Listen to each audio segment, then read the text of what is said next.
Hay que seguir haciendo más. Por desgracia, la tragedia de los abusos es enorme. Así se expresó el Papa Francisco al referirse a una de las crisis más oscuras que ha vivido la Iglesia. A lo largo de su papado, el Papa luchó sin descanso contra los escándalos que amenazaban los cimientos de la Iglesia. Pero ahora han salido a la luz nuevas imágenes de sus últimos momentos, que plantean preguntas aún más inquietantes. ¿Qué hay en esas imágenes? Analicémoslo más detenidamente. Los últimos días de un Papa controvertido. Al analizar las inquietantes imágenes y los últimos días del Papa Francisco en el Vaticano, debemos comprender primero el contexto del deterioro de su salud y la tormenta de controversias que lo rodeó hasta el final. Su muerte a los 88 años, tras sufrir un derrame cerebral y un paro cardíaco, puso fin a un papado que duró poco más de 12 años, pero que dejó una huella indeleble en la Iglesia Católica y en el mundo. Los primeros signos del grave deterioro de la salud del Papa Francisco se hicieron evidentes a principios de 2025.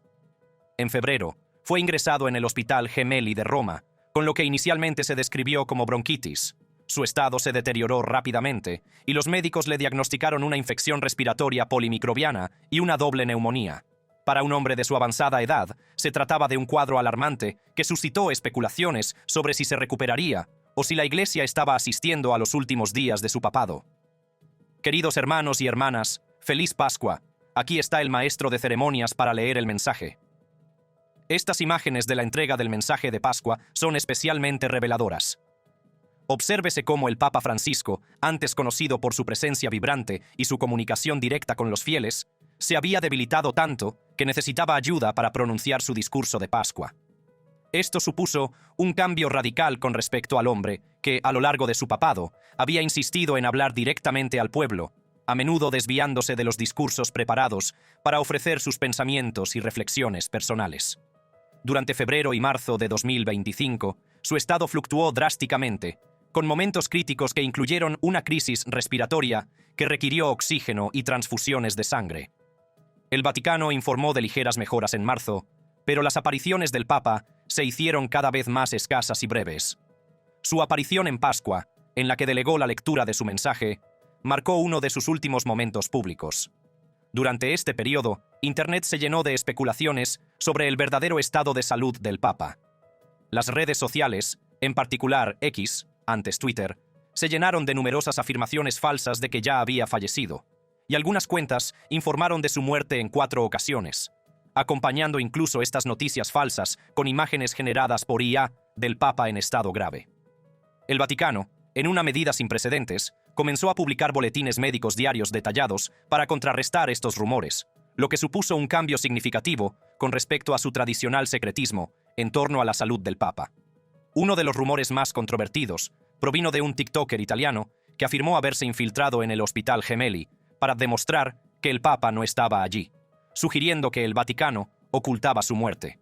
Este nivel de teoría conspirativa demuestra el intenso escrutinio y la desconfianza que han caracterizado a algunos sectores de la opinión pública en su relación con el Vaticano bajo el pontificado del Papa Francisco. Hola, Su Santidad. En primer lugar, ¿cómo se encuentra? Estoy sentado. Estamos viendo esto. Cada vez que entro en estos lugares, prisiones, me pregunto por qué ellos y no yo. ¿Cómo es esta Semana Santa para usted, tan complicada después de estar en el hospital? ¿Cómo la está viviendo? Lo mejor que puedo. La estoy viviendo lo mejor que puedo. Vamos. Estas imágenes, captadas durante la Semana Santa poco antes de su muerte, ofrecen una visión del deterioro físico y las reflexiones espirituales del Papa. Sus palabras, lo estoy viviendo lo mejor que puedo, revelan tanto su vulnerabilidad como su resistencia ante el deterioro de su salud. La visita del Papa a una prisión durante la Semana Santa, a pesar de su estado, también reflejó su compromiso de toda la vida con las comunidades marginadas, una característica distintiva de su papado que le valió tanto admiración como críticas. A lo largo de su papado, el Papa Francisco fue objeto de numerosas teorías conspirativas, muchas de las cuales se intensificaron durante su última enfermedad. Estas teorías iban desde afirmaciones sobre profecías apocalípticas hasta acusaciones sobre su papel en acontecimientos mundiales. La profecía de San Malaquías, un texto del siglo XII que supuestamente predice los últimos papas antes del fin del mundo, cobró nueva relevancia a medida que la salud de Francisco se deterioraba. Según esta profecía, algunos interpretaron a Francisco como el último papa antes de importantes acontecimientos apocalípticos. Otra inquietante teoría conspirativa que circuló durante el papado de Francisco fue la afirmación de que la Iglesia Católica había creado la COVID-19 como un veneno sintético de serpiente para alterar el ADN humano. Una película de 2022, titulada Watch the Water, promovió esta teoría infundada, que obtuvo cientos de miles de visitas, a pesar de haber sido desmentida por científicos y verificadores de datos. Estas especulaciones descabelladas revelan el complejo panorama de desinformación que rodeó los últimos años del Papa. A medida que la salud del Papa Francisco seguía deteriorándose, se generalizaron las especulaciones sobre su posible renuncia. En 2022, reveló que había escrito una carta de renuncia en caso de deterioro grave, pero subrayó que el papado era normalmente un compromiso de por vida. A diferencia de su predecesor, Benedicto XVI, que tomó la histórica decisión de renunciar en 2013, Francisco decidió continuar con sus funciones hasta el final, llegando incluso a nombrar obispos desde su lecho de hospital. Un momento especialmente controvertido se produjo cuando surgieron informes sobre una reunión secreta entre funcionarios del Vaticano y el Papa en el hospital. Aunque oficialmente se describió como una reunión administrativa, esto alimentó las especulaciones sobre la planificación de la sucesión y la dinámica interna del Vaticano. Algunos informes sugerían que Francisco estaba tomando medidas para asegurar su legado reformista ante la preocupación por una reacción conservadora tras su muerte.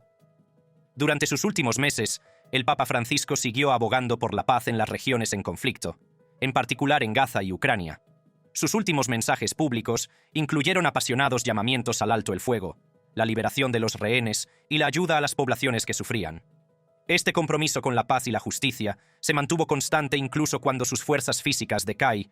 Estoy cerca del sufrimiento de los cristianos en Palestina y en Israel, así como de todo el pueblo israelí y de todo el pueblo palestino. Estas palabras, entre sus últimas declaraciones públicas, reflejan su continua preocupación por los conflictos mundiales y su deseo de tender puentes entre las diferentes comunidades religiosas y nacionales. Incluso cuando su cuerpo le fallaba, su mensaje siguió siendo de compasión y reconciliación.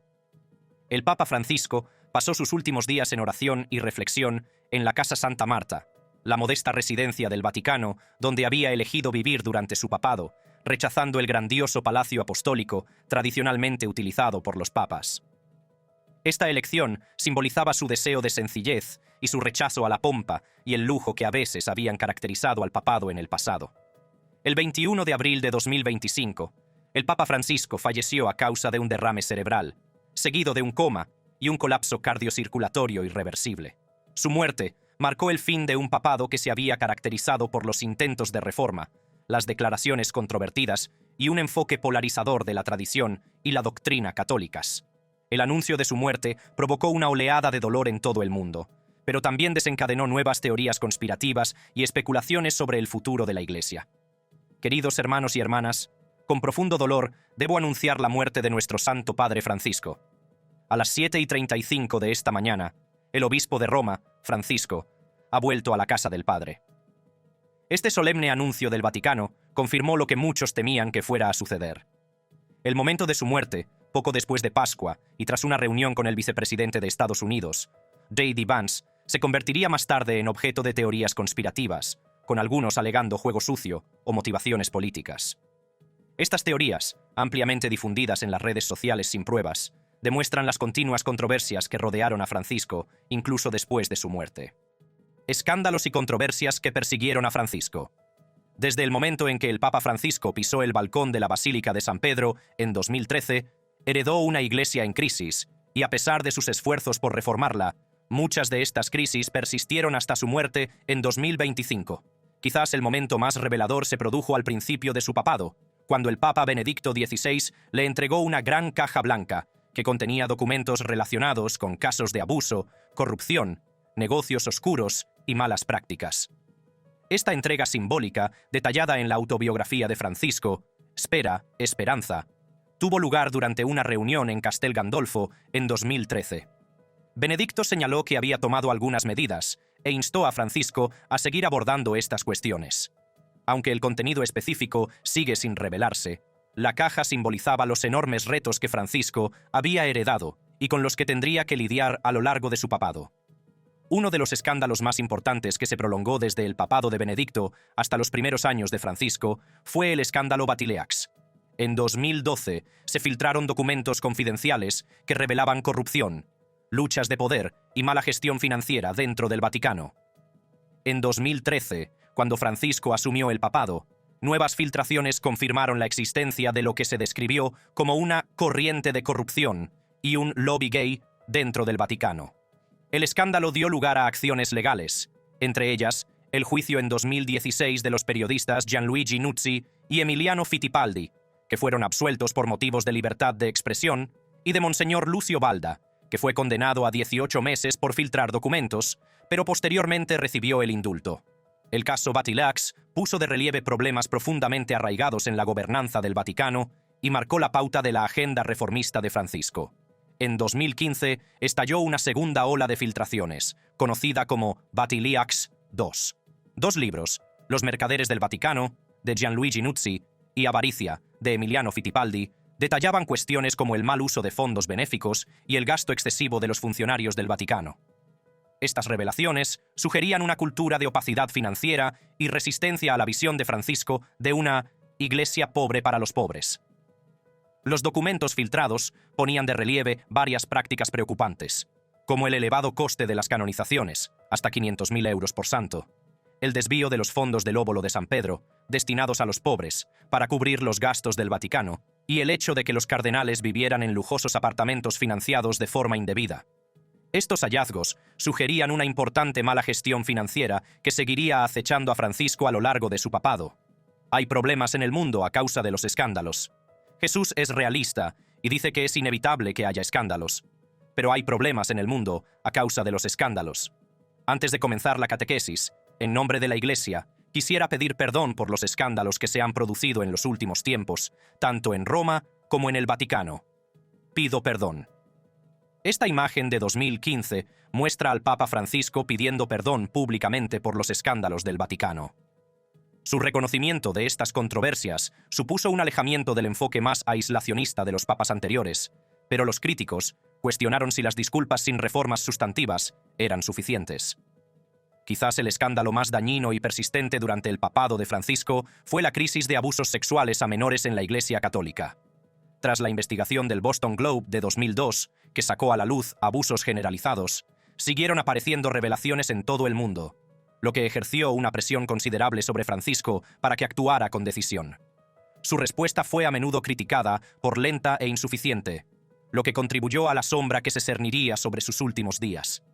Varios casos de abusos de gran repercusión marcaron el mandato de Francisco.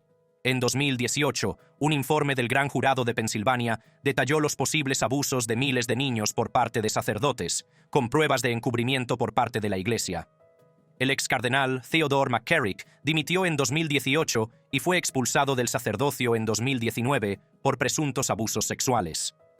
En Chile, Francisco defendió inicialmente al obispo Juan Barros, acusado de encubrir abusos, pero más tarde admitió graves errores, tras un viaje en 2018, lo que provocó la dimisión de todos los obispos chilenos.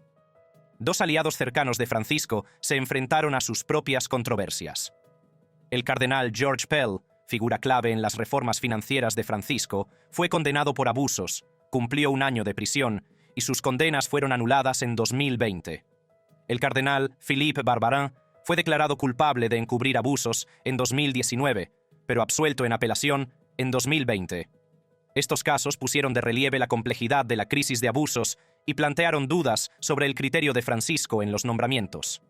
Usted ha hecho más que nadie para intentar reformar la Iglesia Católica y arrepentirse de los años de abusos sexuales indescriptibles contra niños por parte de miembros del clero. Pero, ¿ha hecho suficiente la Iglesia? Debe seguir haciendo más. Por desgracia, la tragedia de los abusos es enorme.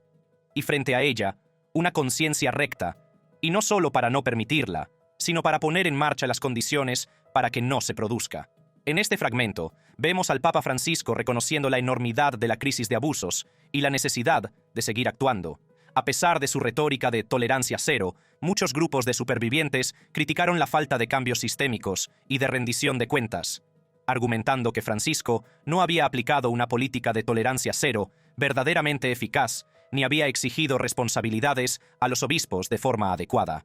La crisis dominó los viajes internacionales de Francisco, con protestas y demandas de rendición de cuentas que ensombrecieron sus visitas, como en Irlanda en 2018.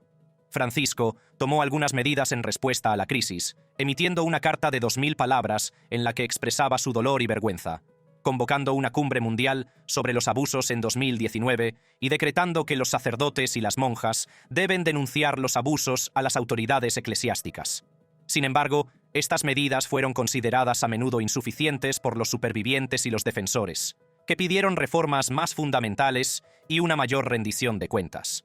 Los escándalos financieros también plagaron el papado de Francisco, siendo el juicio del cardenal Becciu el caso más destacado. El cardenal Angelo Becciu, un alto cargo del Vaticano, fue condenado en diciembre de 2023 por malversación financiera relacionada con una inversión de 350 millones de euros en una propiedad en Londres, entre otros cargos. El juicio, apodado el Juicio del Siglo del Vaticano, también incluyó acusaciones de malversación de $240.000 destinados a una organización benéfica dirigida por el hermano de Becciu y $600.000 para la liberación de una monja secuestrada. Becciu fue condenado a 5 años y medio de prisión y a una multa de 8.000 euros, aunque permaneció en libertad en espera de apelación. El juicio planteó dudas sobre los procesos judiciales y la transparencia financiera del Vaticano, y el Papa Francisco modificó las leyes para favorecer a los fiscales. La decisión de Becciu de retirarse del cónclave de 2025 para elegir un nuevo papa, siguiendo las instrucciones de Francisco, subrayó aún más el impacto del escándalo. Otra controversia financiera fue el escándalo de la Fundación Papal. En 2017, el cardenal Donald Wuerl fue acusado de proporcionar información falsa para conseguir una subvención de $25 millones para el Instituto Dermopático del Immacolata, un hospital romano envuelto en escándalos, a petición del cardenal Pietro Parolin, en nombre del Papa Francisco. A pesar de la controversia, Francisco elogió a la Fundación Papal en 2023 por su transparencia y su ayuda de $4,8 millones, lo que sorprendió a los críticos. Más allá de estos grandes escándalos, el papado de Francisco estuvo marcado por una serie de momentos controvertidos captados en vídeo, muchos de los cuales se hicieron virales y moldearon la percepción pública del Papa. Uno de los más emblemáticos se produjo durante una rueda de prensa en un vuelo papal de regreso de Brasil en julio de 2013, cuando el Papa Francisco respondió a una pregunta sobre los sacerdotes homosexuales diciendo: «Si una persona es gay y busca a Dios y tiene buena voluntad, ¿quién soy yo para juzgarla?».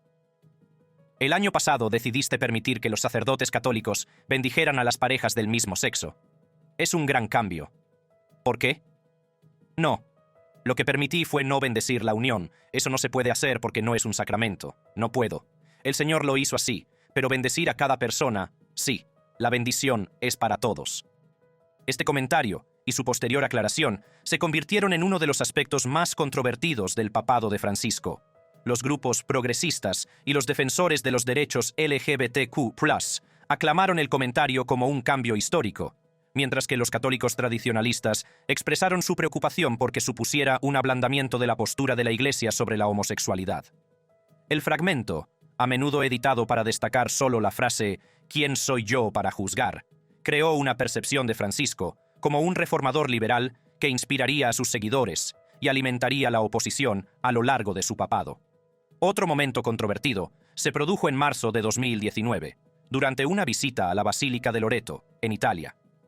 Las imágenes de vídeo mostraban al Papa Francisco apartando repetidamente la mano cuando los fieles intentaban besar su anillo papal, un gesto tradicional de respeto hacia el papado. El vídeo, ampliamente difundido en las redes sociales, mostraba a Francisco aparentemente incómodo o desdeñoso, lo que provocó acusaciones de falta de respeto hacia la tradición católica. El Vaticano explicó más tarde que Francisco estaba preocupado por la higiene, ya que muchas personas besaban el mismo anillo en rápida sucesión. Pero esta explicación fue recibida con escepticismo por los críticos, que la consideraron una justificación a posteriori. El incidente puso de relieve la tensión entre el deseo de Francisco de un papado más sencillo y menos formal, y las expectativas de los católicos tradicionales, que valoraban estos símbolos de la autoridad papal. Quizás uno de los vídeos más controvertidos fue el de una reunión interreligiosa celebrada en Singapur en septiembre de 2024. Durante este encuentro, el Papa Francisco afirmó: «Todas las religiones son un camino para llegar a Dios. Son, por hacer una comparación, como diferentes idiomas, diferentes expresiones para llegar allí. Pero Dios es Dios para todos». Estas declaraciones provocaron una reacción inmediata entre algunos católicos, que las consideraron una desviación de la doctrina católica tradicional, en particular, la enseñanza de que la Iglesia es necesaria para la salvación y que Jesucristo es el único mediador entre Dios y la humanidad. Los críticos, entre los que se encuentran teólogos y comentaristas en las redes sociales, acusaron a Francisco de promover el relativismo religioso o el universalismo, y algunos calificaron sus declaraciones de heréticas. La traducción al inglés publicada oficialmente por el Vaticano suavizó las declaraciones, afirmando que las religiones no cristianas se consideran caminos que intentan llegar a Dios, una formulación matizada más acorde con la doctrina católica. Esta discrepancia avivó el debate sobre si los comentarios espontáneos de Francisco fueron mal traducidos o moderados intencionadamente por los asesores del Vaticano. Otro incidente controvertido se produjo durante el Sínodo de los Obispos sobre la Amazonía, en octubre de 2019. Aparecieron vídeos del Papa Francisco participando en ceremonias en las que se utilizaba una estatua de madera de una mujer indígena embarazada, identificada por algunos como la Pachamama, una diosa andina de la fertilidad. Algunos críticos interpretaron esto como un respaldo al culto pagano y acusaron a Francisco de sincretismo, mezcla de creencias cristianas y no cristianas. La controversia se intensificó cuando la estatua fue expuesta posteriormente en una iglesia romana cercana al Vaticano, lo que provocó la indignación de los tradicionalistas, que lo consideraron idolátrico. La situación se agravó cuando un hombre robó la estatua de la iglesia y la arrojó al río Tíber, un acto que fue grabado en vídeo y ampliamente difundido. La posterior disculpa de Francisco, en la que afirmó que las estatuas se expusieron sin intenciones idólatras y pidió perdón a los ofendidos, avivó aún más el debate. Por último, las ocasionales muestras de frustración del Papa Francisco, captadas en vídeo, también se convirtieron en momentos controvertidos de su papado. En un incidente durante una visita a México, se vio al Papa Francisco enfadarse visiblemente cuando alguien de entre la multitud le agarró por la sotana, lo que le hizo perder el equilibrio y caer sobre una persona en silla de ruedas. El Papa dijo con severidad en español: «No seas egoísta», un momento que fue ampliamente difundido y comentado como poco característico de un pontífice. Esto es algo que no se ve todos los días, al Papa enfadándose. Ocurrió en México, cuando el Papa Francisco saludaba a una multitud de fieles. De repente, alguien le agarra por la sotana y no le suelta. El Papa acaba cayendo sobre un joven en silla de ruedas. El Papa le dice con severidad en español: «No seas egoísta». De manera similar, durante una reunión de Nochevieja, Francisco fue grabado en vídeo dando una palmada en la mano de una mujer para liberarse después de que ella lo agarrara y tirara de él. Estos momentos de frustración humana, aunque comprensibles en su contexto, contribuyeron a la imagen pública compleja y a veces contradictoria de un papa que predicaba la misericordia y la paciencia, pero que en ocasiones mostraba reacciones muy humanas ante las provocaciones: muerte, conspiración y legado. Cuando el Papa Francisco falleció el 21 de abril de 2025, a la edad de 88 años, el anuncio no solo provocó un duelo mundial, sino también una avalancha de teorías conspirativas que reflejaban las percepciones polarizadas de su papado. Queridos hermanos y hermanas, con profundo dolor debo anunciar la muerte de nuestro Santo Padre Francisco. A las 7:35 de esta mañana, el obispo de Roma, Francisco, ha vuelto a la casa del Padre. Toda su vida ha estado dedicada al servicio del Señor y de su Iglesia. Este solemne anuncio marcó el final de un papado que se había caracterizado por los intentos de reforma, las declaraciones controvertidas y un enfoque polarizador de la tradición y la doctrina católicas. Sin embargo, las circunstancias de su muerte pronto se convirtieron en objeto de especulaciones descabelladas y teorías conspirativas, especialmente en plataformas de redes sociales como X, antes Twitter. Una destacada teoría conspirativa afirmaba que el Papa Francisco había fallecido meses antes del anuncio oficial, y el arzobispo Carlo María Viganò afirmó en febrero de 2025 que el Papa ya había fallecido. Viganò, una figura controvertida conocida por sus críticas al Papa Francisco, ya había pedido la dimisión del Papa en 2018 por la crisis de abusos sexuales. Según esta teoría, el Vaticano había estado publicando informes médicos contradictorios para ocultar la verdad, y lo que algunos llamaban la Iglesia profunda había orquestado un encubrimiento para mantener el control. Esta teoría conspirativa ganó fuerza debido al enfoque históricamente reservado del Vaticano sobre la salud del Papa, que había alimentado especulaciones similares durante papados anteriores.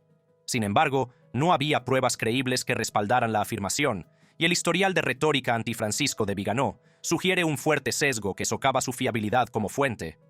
Otra extraña teoría conspirativa sugería que el Papa Francisco había sido sustituido por un impostor enmascarado durante sus últimos meses.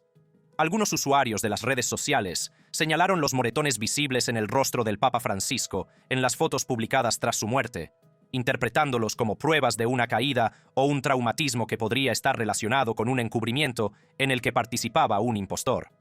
Sin embargo, los expertos médicos confirmaron que los moretones eran compatibles con un traumatismo ante-mortem, probablemente causado por una caída anterior al derrame cerebral, y no eran prueba de un engaño elaborado. El momento de la muerte del Papa Francisco también alimentó las teorías conspirativas. Su fallecimiento se produjo poco después de la Pascua y tras una reunión con el vicepresidente de Estados Unidos, J.D. Vance, que algunos consideraron sospechosa. Las publicaciones en X sugerían que la visita de Vance estaba relacionada de alguna manera con la muerte del Papa, aunque estas afirmaciones eran en gran parte satíricas y carecían de pruebas. Algunas teorías conspirativas relacionaron la muerte del Papa Francisco con profecías, como la predicción del siglo XII de San Malaquías sobre el último Papa o la profecía de 2016 del profeta Elvis Mbonye sobre un momento que acabaría con la vida en el Vaticano. El general Michael Flynn, en una entrevista con Alec Leys en Rumble, calificó la muerte como un momento crucial y la relacionó con planes globalistas. Estas teorías explotan hechos reales para construir narrativas infundadas, socavando el análisis legítimo del papado y el legado de Francisco. La proliferación de estas teorías conspirativas refleja las percepciones polarizadas del Papa Francisco que persistieron a lo largo de su papado.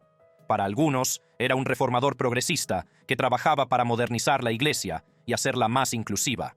Para otros, era un liberal peligroso que socavaba la doctrina y la tradición católicas. Estas narrativas contrapuestas moldearon no solo la respuesta a su muerte, sino también la valoración de su legado. Durante sus últimos días, el Papa Francisco siguió abogando por la paz y la justicia, en particular en relación con los conflictos de Gaza y Ucrania. Sus últimos mensajes públicos incluyeron apasionados llamamientos al alto el fuego, la liberación de los rehenes y la ayuda a las poblaciones que sufren. A pesar de que sus fuerzas físicas decaen, hago un llamamiento a los beligerantes: detengan los disparos, liberen a los rehenes, ayuden a las personas que padecen hambre y aspiran a un futuro de paz. Estas últimas palabras, que llaman a la paz y la compasión, representan el corazón del legado de Francisco. A pesar de las controversias y los desafíos que marcaron su papado, su defensa constante de los marginados, los pobres y las víctimas de la violencia y la injusticia reflejaron su visión de una iglesia que priorizaba la misericordia y el servicio por encima de la adhesión rígida a la tradición o la autoconservación institucional. La elección del sucesor del Papa Francisco, el cardenal Robert Prevost, que tomó el nombre de Papa León XIV, marcó el comienzo de un nuevo capítulo para la Iglesia Católica. La elección tuvo lugar el 8 de mayo de 2025, tras un cónclave marcado por los debates sobre la continuidad de la agenda progresista de Francisco frente al retorno al conservadurismo. La elección de Prevost, un estadounidense de nacionalidad peruana, fue vista por muchos como un intento de salvar las divisiones dentro de la Iglesia, manteniendo al mismo tiempo cierta continuidad con la visión de Francisco.